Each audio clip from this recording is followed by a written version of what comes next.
আরে বাবা 2 পিস গোশ কেন, 20 কেজি মুরগির গোশ বানা।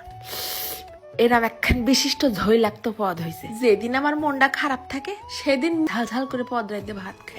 বেশি না, হাড় ছাড়া পোল্ট্রি একদম কুচই নিছি। দিলাম আবার খানিকটা নুন, সামান্য একটুখানি হলদির গুঁড়ো আর খানিকটা ধনিয়ার গুঁড়ো, হাফ ইঞ্চ দিলাম আবার হাফ চা চামচের মতন শুকনো ঝালের গুঁড়ো। ভালো করে চটকায় চটকায় মাখায় 15-20 মিনিট রাখলাম সাইড করে। মুরগির মধ্যে ঝাল নুনটা ঢুকুক। এইবার নিছি বেশ মুঠ আর প্রায় বিঘে খানিক শুকনো ঝাল, একটুখানি পানি দিয়ে একদম সাফা সাফা করে বাইটে নিয়ে আসলাম। তারপর কড়াইয়ের পর ফেলাই দিয়েছি চামচ খানিক আস্ত জিরে, টাইলে নিয়ে গুঁড়ো করে রাখলাম। ওই কড়াইয়ের মধ্যেই ঢেলে দেবো মন খানিক সর্ষের তেল।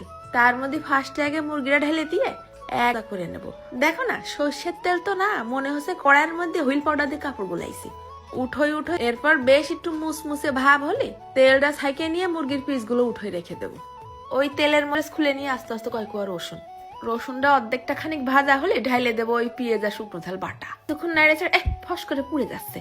তারপর আবার ওই ব্লেন্ডারটা ধুয়ে একটুখানি পানি দিলাম, খুন্তি দিয়ে নাড়ে করে ভুনতে হবে। এই ফাঁকে দিয়ে দিলাম খানিকটা নুন, সেটারও কিছুক্ষণ মিশাই নিয়ে ঢাইলে দেবো ওই ভাজা মুরগির গোশ। মশলার সাথেও মুরগির গোশটা কিছুক্ষণ নাড়ে ছাড়ে ভুনে নিতে হবে নে। মশলাটা খানিকটা ঢুকুক না, তেল উঠা ভাব করে নেব। এই পর্যায়ে পাটাটা মাথায় তুলে নিয়ে এসে ছিটোই দিলাম ওই জিরে গুঁড়ো। এরপর সই দেবো 2 পিস লেবু চিপড়াই আর দিয়ে দিলাম খানিক। হয়ে গেছে রান্না। ঝাল খোররা কনে আছে, ভাত নিয়ে এসে চুলোর পিঠে বসো। বেশি না, 1 চামচ তুলে দিবানে খাইয়ে নে। তো এই মুরগিটা কিন্তু শুধু সাদা ভাত না, রুটি পরোটা। বাবা রে বাবা, কি যে ঝাল হইছে! ভাত মাখায় প্রথম এক গাল গালে দেওয়ার পর মন আবার নাকি ভালো হবে না। কি চিন্তা করবি তুই? ঝালি মনে হচ্ছে ডিনামাইট। এই শীতের মধ্যে গোসল মধ্যে ঝাল ঝাল করে মুরগির ঝাল ফাঁকে ফাঁকে দাঁতের তলে পড় একদম স্বাদ মিটে যাবে, মন খারাপ হয় নাম ভুলে যাবে। লেবুর টক টক স্বাদ আসতেছে, ধনে পাতার ঘ্রাণ বেরোচ্ছে, আলো বাড়বে।